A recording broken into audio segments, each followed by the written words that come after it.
summertime.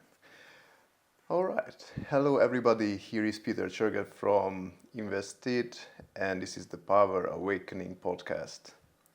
Today I have Peter again with me. You can see previous episode with him, so I recommend checking those because this will be a kind of next session, the catch-up session of that one. And we will talk about summer and end of summer, because when I publish this video it will be actually quite relevant to that season. But before we get into these Power Awakening topics again, please introduce yourself to the audience who's watching and listening. Yeah, my name is Peter Valderhaug. So we're two Peters here now, and it's always fun. I work with identity development and change, and as a coach and a hypnotherapist. And yeah, we're going to talk about relationships today. Good. Yes, this is the summer season, so everybody's in the power of getting into a relationship, finding somebody, mating season. The nature shows that this is the season for this, the animals and everything. So this is also the topic when people get power because of the boost of new relationship and love. And then if it's not a successful one, they also lose the power. So what would be your story, even client story or story, when you experienced how power can be affected by the relationship topics and the breakup and how to get back again? I think that could be the entire 2 video about this topic. Yeah, well, I think first of all, I think relationships are very good. I think a lot of people, they just live their lives, but in reality they're unconsciously living some kind of a duality where you have your life and you have your shadow life on the level below your own life. Like, just imagine one coin with 2 sides. You have your life on one side, and you have the shadow realm on the other side. And when you're in a relationship, that coin begins to move in circles. So all of a sudden, one day you're you, the other day your partner is triggering something in you that is on the shadow side, and this goes on and on and on and on. And without that intimate communication and that intimate connection you have with a partner, it's very difficult to have a safe space to explore that shadow side of you. And a lot of people don't know how to handle that other side of oneself. They feel triggered, and they feel triggered, and which for some people just stop the relationship at all, and even before it starts, and then they're back on Tinder, back on the swiping apps, and yeah. I really like this coin, as you mentioned. That I also imagine that we flip it up and it's ding, ding, ding, ding, ding, ding, ding. It's very intense also. And getting out from this constantly uncomfortable feeling, because if we just illustrate it this way, it's ups and downs. Basically, yeah, it's not too comfortable. And then getting out, it just reminded me to one of the podcasts that one of my favorite psychologists had with famous people. And they were in their 60s, 70s, 80s. And what I noticed, they didn't really change too much. Those who were in front of the camera, they were around end of their life. But it was very evident that in their relationship they didn't develop too much, because they just had very interesting statements and very interesting conversation about relationship life. And then I was thinking like, wow, they had probably partners who didn't really confront with them. They were just, kept quiet. He's a famous man, good. I have a nice life like this. I don't mess this up. So they weren't developing each other in the Exactly. relationship. Exactly. Yeah. That's what I've seen, and I was so surprised. Like, wow, I don't want someone who don't challenge me, who don't tell me when I do something that is like, or say something that I should double check next time. Mm. Just, yeah, because those who cannot get these feedbacks from the other, they will feel triggered, they will feel powerless, maybe also, because somebody is talking about me that is not a pleasant feeling to me. Mm-hmm. Yeah. So there's definitely what I can feedback that in these conversations I noticed that if your partner is not speaking up or the people just shut them off, because I know I work in men's world where people talk about these kind of things like, yeah, they just tell the wife or girlfriend just to don't share these things, just leave me alone. I'm a man, I don't want to talk about this. Go and speak with your friends, huh? Mm. So that's not a safe space, The safe space where people are open to talk about these negative comments. Mm. Well, I think we humans need to stop being so results driven. We are being rewarded for providing results, and the backside of providing results constantly is that we are afraid to change. We're afraid to potentially do something that will not give us that instant reward. So in relationships, there's an interesting triangle. Like you have the ego self, the person you were yesterday, which is also the person that you unconsciously seek to maintain and keep safe. And then you have your partner, which has the same triangle. And then you have what could be. You have your best version of you and the best version of your partner. And all of these three is supposed to work together. And for a lot of people, they're, as I mentioned, they're too afraid to try new things.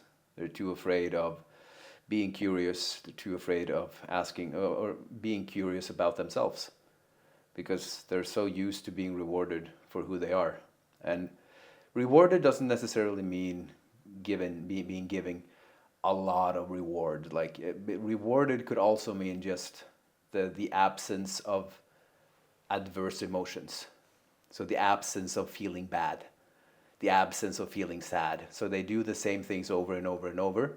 As you mentioned in some of the relationships in this men's world, where the man goes to work and tells the woman to shut up. Like go talk to your girlfriends about these things. Because he is unconsciously trying to protect himself, which is also limiting his growth.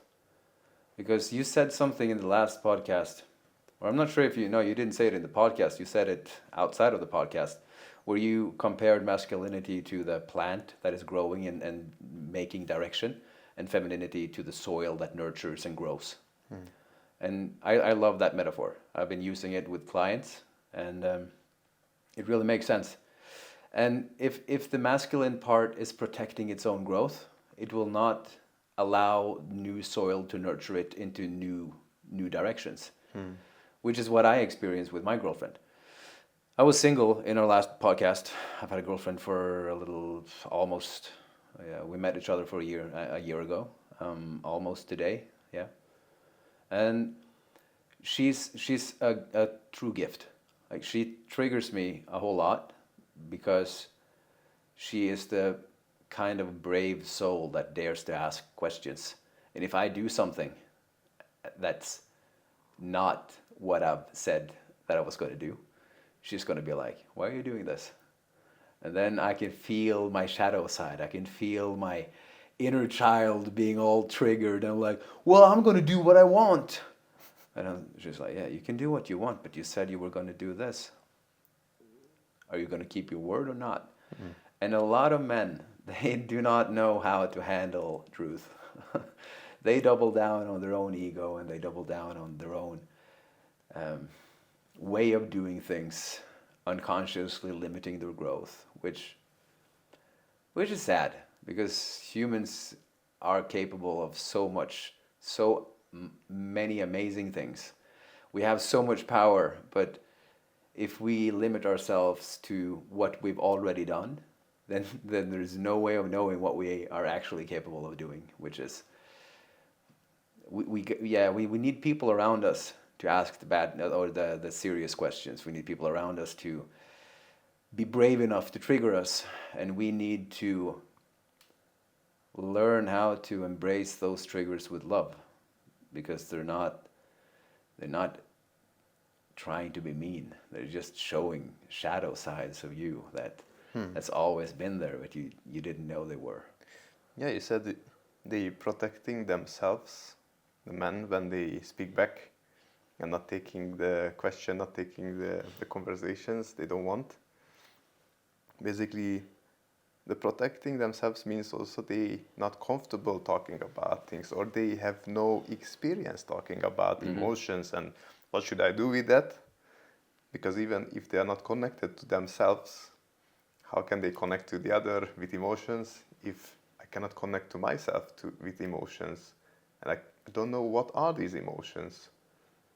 So if I just get the triggers, then of course I just feel like, I don't want in this, I want to be in this. So what basically man loses is not just the power that I cannot deal with a talk that is emotionally hard, heavy. They also lose the power because it's already the start of losing power in a relationship. I'm not comfortable of talking about emotions because it's not too many people can do that without practicing it. You know, when a seed is being planted in soil, it has a hard shell around it. And after having the right soil to nurture it, and having the right nutrition in that soil to nurture the seed, the hard shell slowly begins to open, and it creates a soft and beautiful plant that can move in different directions. And you can also see that some plants even grow through, I think they can grow through rocks, they grow through different material. But it starts with something beautiful inside a hard shell.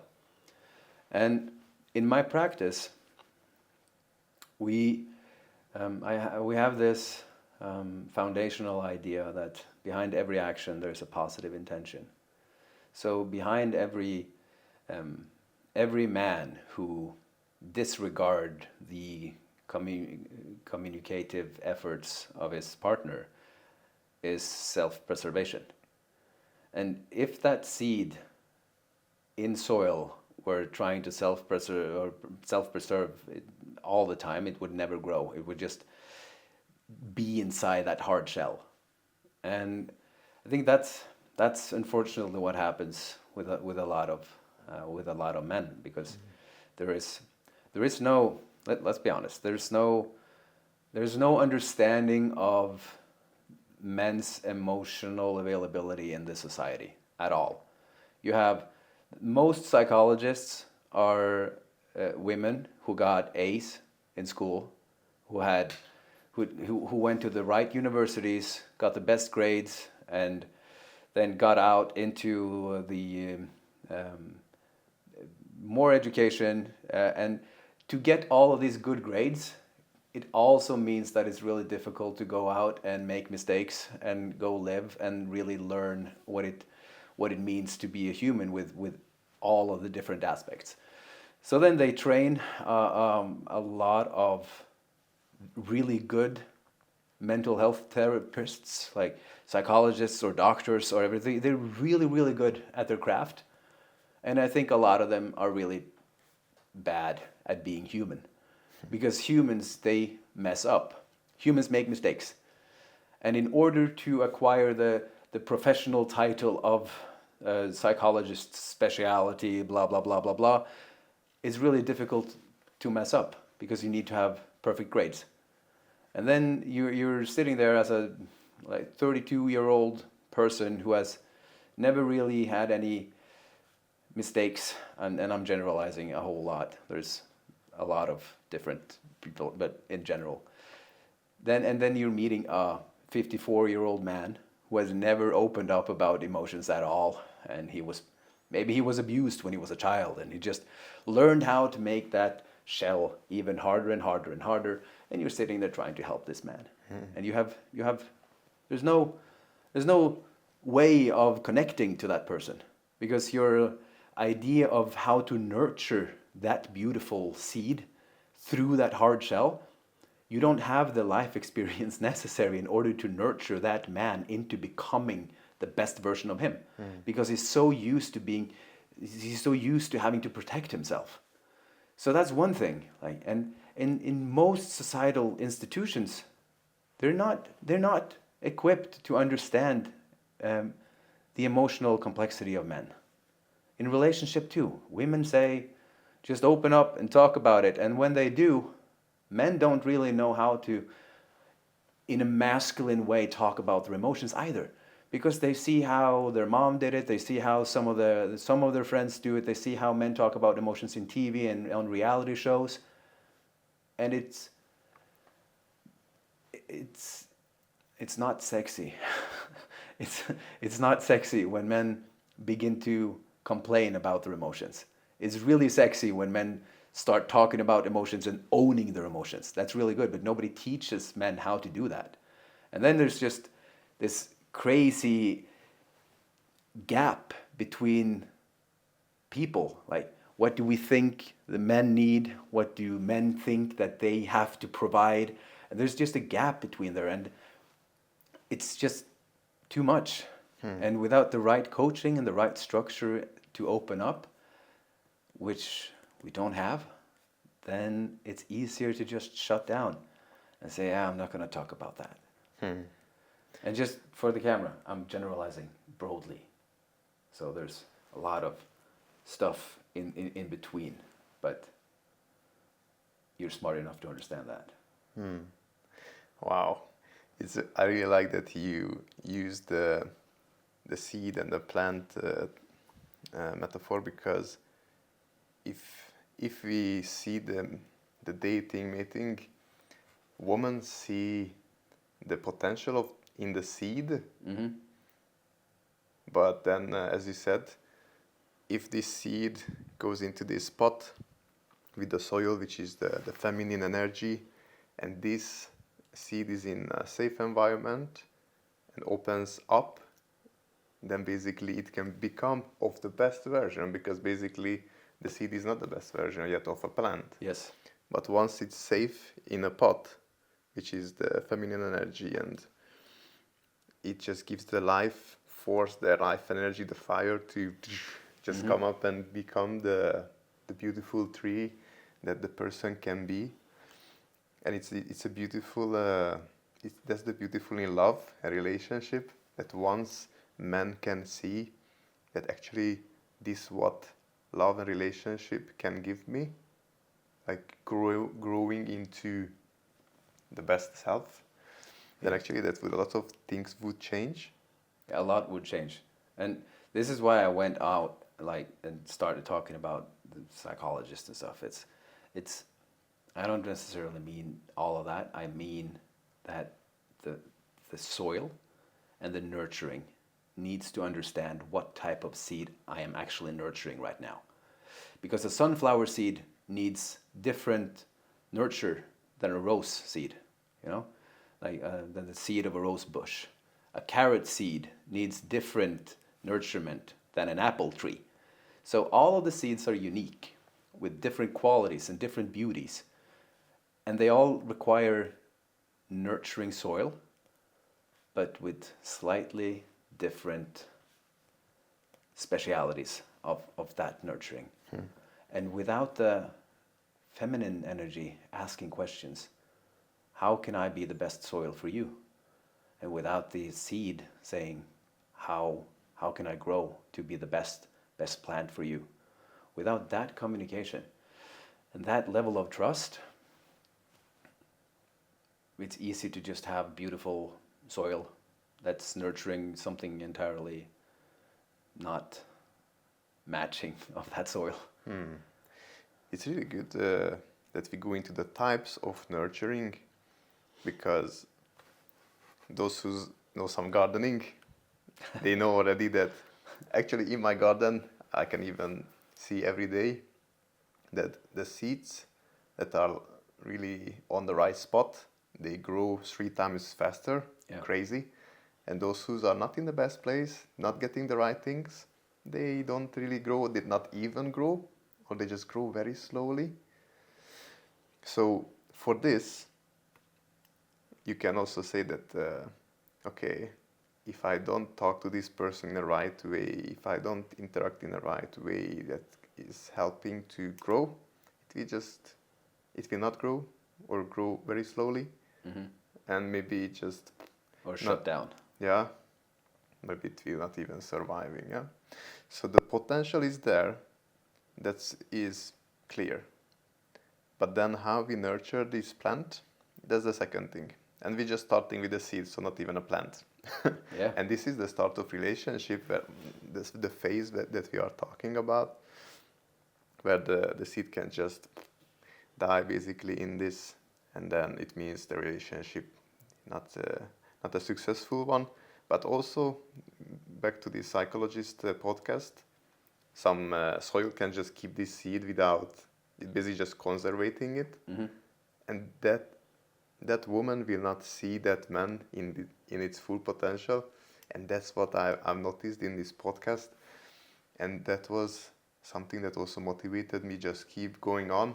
This journey is long, it's difficult, but at the end I don't want to be like that person on the video. So it was a good motivational podcast series for me. I think a lot of people who enters relationships, they just enter and start relationshipping. And one of the most important aspects of a relationship is to talk to each other and ask, what do you like? What do you like to eat? What are your passions? What are your preferences in the bedroom? What do you generally like? And I know for a fact that a lot of people, they avoid those questions because they love, and they're also uncertain. So if by opening up what do you like, they are also opening up the possibility of being rejected. Because if my partner likes so many things that I don't like, then I might not, the relationship might not prosper. And it could feel more difficult not to be in a relationship and having to start all over again with the dating than actually growing and learning and developing with those different likes and wants. Basically, what you say is also like a gardener. I didn't succeed with the plants I planted; they died. So I will not plant any, because they just die. So welcome to the gardening podcast with Peter and Peter. Nice to have you here. But it's good metaphors, because I think that the soil and the plant, they talk to each other. Like, what do you need? There's constant communication in Earth and in Mother Nature. All plants and trees and insects, they all communicate. Like, what are your needs? They just intuitively know. Like, the bees will pollinate the right flowers, and the right flowers will be where the bees are, and it's just a beautiful harmony with where nature just works. And human beings have the same ability to just work, but we are too caught up in our own past self. Like in my practice, I also train coaches. I train people to become coaches, and sometimes they sit with clients and they become frustrated, and they ask me, I don't know what to do. I feel like this and blah, blah, blah. And I'm like, in your mind, what are the questions that you felt like you could not ask? Well, I wanted to ask this, I wanted to ask that, and why didn't you? And almost every time they're like, well, I didn't want to hurt the feelings. I thought maybe I was overstepping. I thought maybe that blah, blah, blah, blah, blah. And like, well, they're paying you. They're paying you to grow. Why do you limit their own growth? Is it to protect yourself? No, it's fear of rejection. They don't want to be rejected by their clients. And the clients are paying them to grow. Which is, so it kind of goes back to that triangle. Like you and the preservation of your past self and your partner and the potential hidden self. Like who can you be? And it all starts with, hello plant, I am soil. What do you need? How can I help you grow? And the plant will be like, I need this. And if you give me this, I will provide fruits and we can multiply this soil. And it will be beautiful. But we're not rewarded for that type of behavior, like short-term rewards. We are rewarded by doing the same thing over and over and over again. We're rewarded by scrolling on Instagram. We are rewarded by getting dopamine. And if we dare to just slow down the reward just a little bit, then we can open up a whole new level of asking questions and figuring out my partner's actual needs. But instead, so many people, they just begin to live in the relationship. And instead of asking questions, they shut down and they assume and they begin to argue. And they're like, well, I guess my partner is just like that. Oh, I'm just like this. This is me now. And then the seed is self-preserving, and the soil is not nurturing. And there's just no actual growth. It's just two humans preserving their past self, trying to coexist.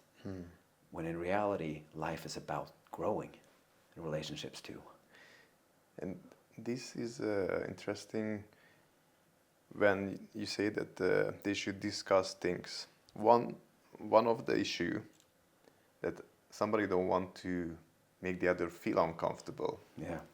Or have a fear of opening up and talking, asking, because maybe previous experiences were not pleasant about this. And then what I need as a seed, as a person, what soil, which is what kind of woman, what qualities I need to grow, to open up, because we are talking about just opening up as a seed, as a man, but we can talk about, of course, woman, doesn't matter in this stage. We have to know what our needs, because if these two are not matching, then of course it will be no plant, no relationship. So everything starts from integrating the previous relationships, and that's how also you can see relationship in a different way. When you see like, okay, actually this previous relationship helped me to find out what I need, and then go to find that person that I know will help me to feel good, grow, open up.